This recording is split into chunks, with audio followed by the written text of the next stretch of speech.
Dari Kulon Progo kita akan ajak pemirsa untuk berkunjung ke Bali. Begitu kita ada salah satu warisan budaya dunia di Bali yakni subak begitu, dan subak ini ternyata memiliki sedikit kemiripan dengan warisan budaya dunia milik daerah istimewa Yogyakarta yakni Sumbu Filosofi Jogja. Ya, kemiripannya tersebut terletak pada unsur filosofi seperti yang dilaporkan reporter TVRI Jogja Herdian Giri dari Gianyar, Bali berikut ini.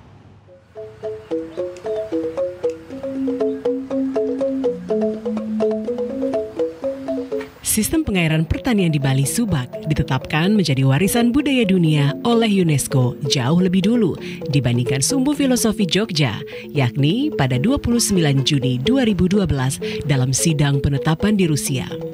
Sedangkan Sumbu Filosofi Jogja pada 18 September 2023 di Arab Saudi.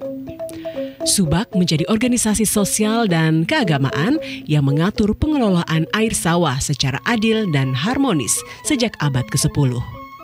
Kata Subak mengacu kepada sebuah lembaga sosial dan keagamaan yang unik, mempunyai pengaturan tersendiri dan asosiasi demokratis dari para petani dalam mengatur penggunaan air irigasi untuk pertumbuhan padi. Sementara, lahan yang dipunyai warga di Subak merupakan lahan turun-temurun yang diwariskan dari leluhur dan tidak pernah dijual. Kalau Subak di sini masih kental di sini. Istilah warisan cecadu namanya. Kalau di sini Subak kami tidak berani, jarang orang menjual. Jual beli tanah tidak berani. Karena kalau menjual tanah warisan kita, otomatis hanya 1 tahun udah habis. Ini masih kental di sini. Kalau subak yang lain, kalau padi-padi sudah kuning ini udah dipajak. Kalau di sini tidak berani dia. Tidak ada pajak sistem beli di sawah itu tidak berani dia. Tidak boleh. Jadi hasil panen itu juga untuk petani. Untuk petani, dan kalau lebih dia dijual setelah di rumah. Tidak boleh, tidak berani dia jual di sawah. Itu ada. Luas lanskap Subak sekitar 21.000 hektar yang terdiri dari 5 klaster, yakni Danau Batur lebih dari 1.800 hektar, Pura Ulun Danu Batur 32,50 hektar, Das Pakerisan sekitar 717 hektar, lanskap Subak Catur Angga Batu Karu hampir 20.000 hektar, dan Pura Taman Ayun 58,20 hektar. Meski memiliki wujud berupa persawahan dengan sistem irigasinya, dalam pandangan masyarakat Bali, Subak memiliki nilai filosofi yang juga menjadi nilai dalam penetapan UNESCO.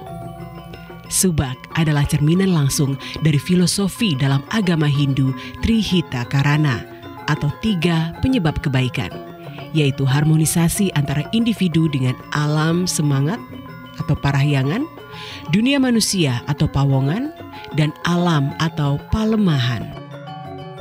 Sampai sekarang pun hubungan sinergitas antara hulu dan hilir terkait dengan air untuk Subak itu masih berjalan, di mana masyarakat desa yang ada di hilir tetap memberikan hasil bumi panennya kepada masyarakat yang ada di hulu. Karena mereka menganggap hululah yang memberikan air kepada mereka sehingga kehidupan mereka bisa jalan. Jadi secara adat ini akan terus jalan, secara masyarakat ini akan terus berjalan karena memang sudah ada di dalam kehidupan sehari-hari mereka, hubungannya dengan agama dan adat. Nilai filosofi di Subak Bali juga terdapat pada Sumbu Filosofi Jogja. Meski yang diajukan pemerintah daerah istimewa Yogyakarta ke UNESCO untuk Sumbu Filosofi Jogja adalah nilai filosofinya, namun tetap terdapat wujud sebagai penanda, yaitu mulai dari Tugu Palputih Kota Yogyakarta hingga panggung Krapyak Bantul. Jadi filosofi penandanya benda apa? Ada mulai dari Tugu Palputih sampai panggung Krapyak, itu kan benda-benda. Lalu apa yang kita dapatkan? Maka ada sirkulasi kehidupan manusia dari lahir sampai ke kembali lagi ke yang melahirkan manusia. Maka harus kita jaga. Dijaga itu seperti apa? Ada 5 hal tadi itu. Jangan sampai tekanan-tekanan bangunan mengganggu penetapan itu. Selain kesamaan, Subak Bali dan Sumbu Filosofi Jogja juga memiliki korelasi dalam hal masalah pelestarian untuk menjaga status warisan budaya dunia. Masalah terbesar dari pelestarian subak yakni menjaga keutuhan wujud subak yang luasnya puluhan ribu hektar atau mencegah alih fungsi lahan. Regenerasi petani juga menjadi satu dari sekian permasalahan subak Bali. Report dari UNESCO 2 tahun terakhir itu udah merah. Ada beberapa yang merah terutama terkait dengan perbedaan. Jadi memang kalau potensi itu dihilangkan dari warisan dunia tetap ada gitu. Tapi kan langkahnya akan waktunya akan cukup panjang, ada harus monitoring dan lain-lain. Banyak langkah. Ada satu poin dari report dari UNESCO yang harus kita laporkan di akhir tahun ini. Apakah kearifan lokal dan aturan adat yang ada di Bali memberikan sumbangsi atau menjadi pertimbangan dalam segala perkembangan yang ada di kawasan Subak? Jadi awik-awik atau peraturan salah satu yang ada di desa adat bisa memberikan pertimbangan terhadap kebijakan dari pembangunan daerah. Masalah pelestarian subak dari segi mempertahankan wujudnya juga memiliki kesamaan dengan rekomendasi UNESCO saat menetapkan Sumbu Filosofi Jogja menjadi warisan budaya dunia. Dari 7 rekomendasi UNESCO, setidaknya terdapat 2 rekomendasi yang memiliki korelasi. Kedua rekomendasi itu adalah melanjutkan penerapan proses relokasi sukarela permukiman informal di dalam kawasan Beteng Keraton dengan memastikan hak dan kebutuhan masyarakat tetap terlindungi.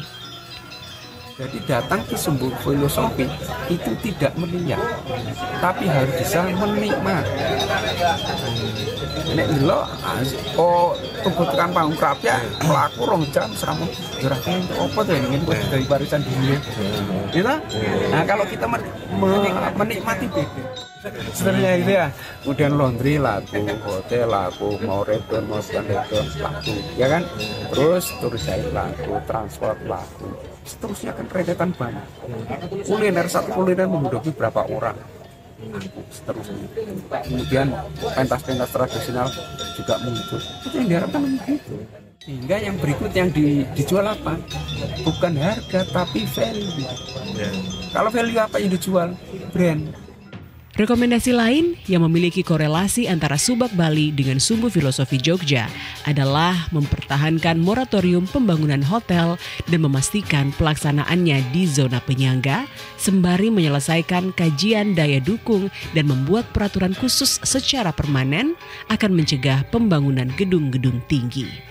Demikian Herdian Giri, TVRI Yogyakarta, melaporkan dari Gianyar, Bali.